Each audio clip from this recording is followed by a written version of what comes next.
المعزز P H D channel والے کی تیسری ویڈیو کا میں جواب دینے لگا ہوں، جس میں وہ کہتا ہے کہ چور کی سزا ہاتھ کاٹنا نہیں ہے۔ اس کے اوپر میں نے ایک تفصیلی ویڈیو اس موضوع کے اوپر بنائی ہوئی ہے میرے چینل کے اوپر، یہ والی کہ حدود کے جرم۔ اس میں نے بہت تفصیل سے اس کے اوپر ڈسکس کیا ہوا ہے، اور جو عام فقہ والے لوگ، حدیث کو ماننے والے لوگ جو اپنا موقف رکھتے ہیں، اس کا بھی یہاں پہ بتا دیا گیا سارا تفصیل کے ساتھ کہ اس میں کیا کیا نقص ہیں، کیا کیا ناانصافیاں اس کے اندر بیان کی گئی ہیں، اور کس طرح ایک عجیب سی شکل اسلام کی بنا کے پیش کی گئی ہے جس کو کوئی بھی سنے گا تو پسند نہیں کرے گا، کوئی بھی انصاف پسند آدمی اس کو پسند نہیں کرے گا۔ تو الموزس نے جو جو باتیں کی ہیں اس کے میں جواب دیتا جاتا ہوں۔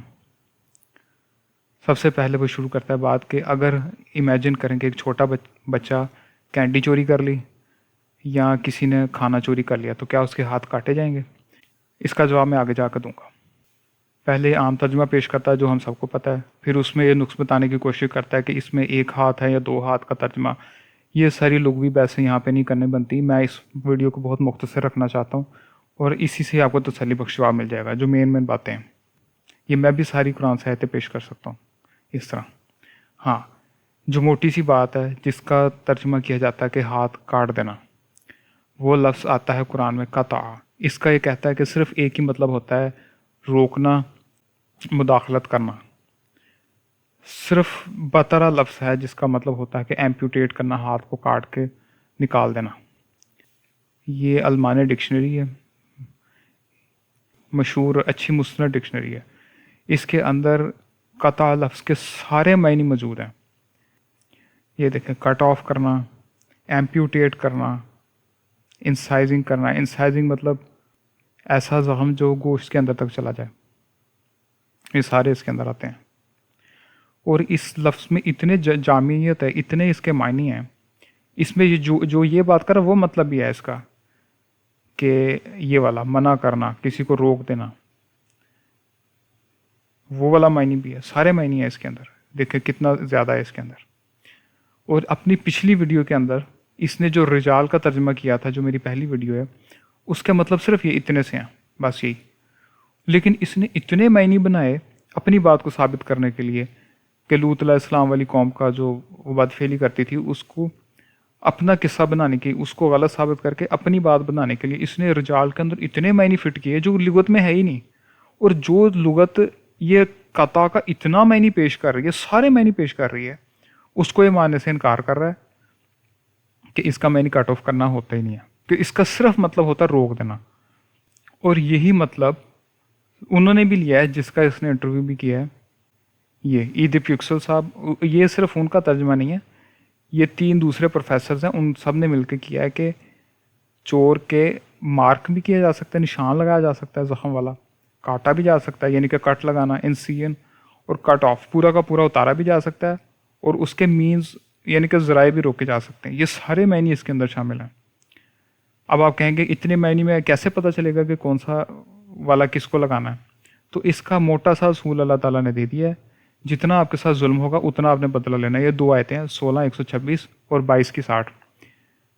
آپ نے اتنا ہی بدلہ لینا ہے جتنا آپ کے ساتھ ظلم کیا ہے، جس کے ساتھ جتنا ظلم ہوگا اس کے حساب سے اس کو بدلہ لے لیا جائے گا۔ اور معاف کرنا چاہے تو معاف بھی کیا جا سکتا ہے، اس میں بھی کوئی حرج نہیں ہے۔ اگر کسی کے ساتھ ظلم ہوا ہے، وہ کہہ رہا ہے کہ میں معاف کرتا ہوں، تو معاف بھی کیا جا سکتا ہے۔ یہ بھی قرآن لوگ ہیں، یہ جو ہیں یہ احادیث کو نہیں مانتے۔ اور یہ ایدپ یکسل صاحب ہیں، یہ سب سے مین کنٹریبیوشن ان کی، یہ ترکش۔ پھر یہ لیت صالح، یہ بھی آتھر ہیں، اور یہ مارتھا اسسٹنٹ پروفیسر۔ ان 3 پروفیسروں نے کاوش کر کے یہ ترجمہ لکھا، اور یہ میری نظر میں بہت اچھا ترجمہ ہے قرآن کا۔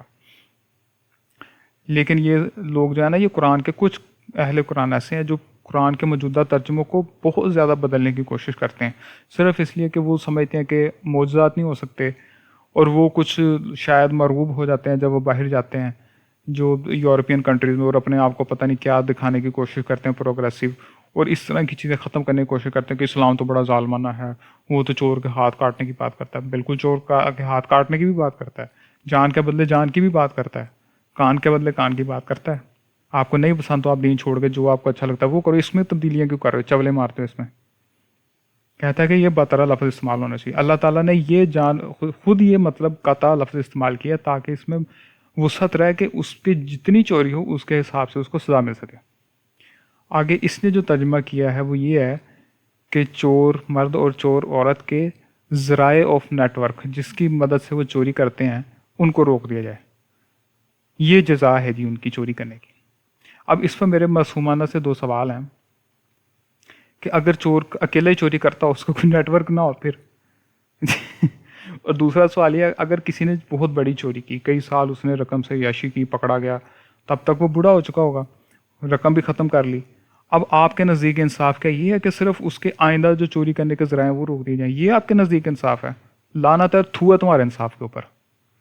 ایک انسان کی پتہ نہیں کتنی محنت سے اس نے جمع پونجی جمع کی، اس نے اس سے پتہ نہیں کیا اس کے مقصد تھے، اس نے کوئی علاج کرانا ہوگا، کوئی شادی کرنی ہوگی، کوئی تعلیم دلوانی ہوگی، کوئی کاروبار کرنا ہوگا، اللہ جانے اس نے اس سرمایہ سے کیا کرنا تھا، کوئی لے کے بھاگ جاتا ہے، وہ ساری زندگی ملا ہی نہیں، اور بعد میں ملا ہے تو اب جی انصاف یہ ہے کہ جی آئندہ سے نہ کر سکے وہ۔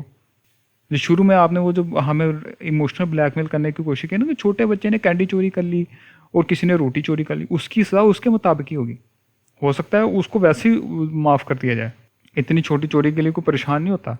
اس سے زیادہ چوری تو یہ چوہے زیادہ گندم کھا جاتے ہیں ایک بریڈ چوری کر لی۔ آپ کبھی بیکری میں جا کے پوچھیں چوہے کتنا نقصان کرتے ہیں۔ ہاں، فقہ کے اندر یہ حرکتیں ضرور کی گئی ہیں کہ ایک بندے نے چادر چوری کر لی، میں نے اس کا اپنی ویڈیو میں ذکر کیا ہے، جو اس کا میں نے آپ کو شروع میں بتایا کہ میں نے ویڈیو بنائی ہے، اس کے اندر فقہ والے یہ اس طرح کی حرکتیں کرتے ہیں کہ اگر کسی نے چادر بھی چوری کر لی تو یہ اسٹیٹ کے خلاف جرم ہے، جس کی چادر چوری ہوئی تھی اس کو معاف کرنا چاہے تو وہ معاف بھی نہیں ہو سکتا، اب اس کے ہاتھ کٹیں گے۔ یہ ان کا موقف ہے، ہمارا موقف قرآن والوں کا ہی نہیں ہے، وہ بالکل ناانصافی پر مبنی موقف ہے۔ اور آخری بات، یہ جو مفہوم القرآن ہے پرویز صاحب کا، اس نے بھی یہی بات کی ہے جو ای ڈبلیو ایکسل نے کی ہے کہ چور کے ہاتھ کاٹ دیا جائے، اگر ضرورت پڑے تو وہ بھی کاٹا جائے گا۔ مفہوم القرآن پرویز کا اس نے بھی یہ مطلب کیا کہ یہ بھی مطلب نکل سکتا ہے، اس میں سے سارے مطلب نکلتے ہیں۔ آپ نے یہ سارے مطلب رد کر دیے جو ڈکشنری دے رہی ہے، اور رجال کا جو مطلب نہیں تھا وہ ڈالیں۔ سمجھنے والوں کو اشارے کافی ہیں، اور انشاءاللہ جلدی میں اگلی نیکسٹ ویڈیو میں آپ کے ساتھ جلدی حاضر ہوں گا۔ السلام علیکم۔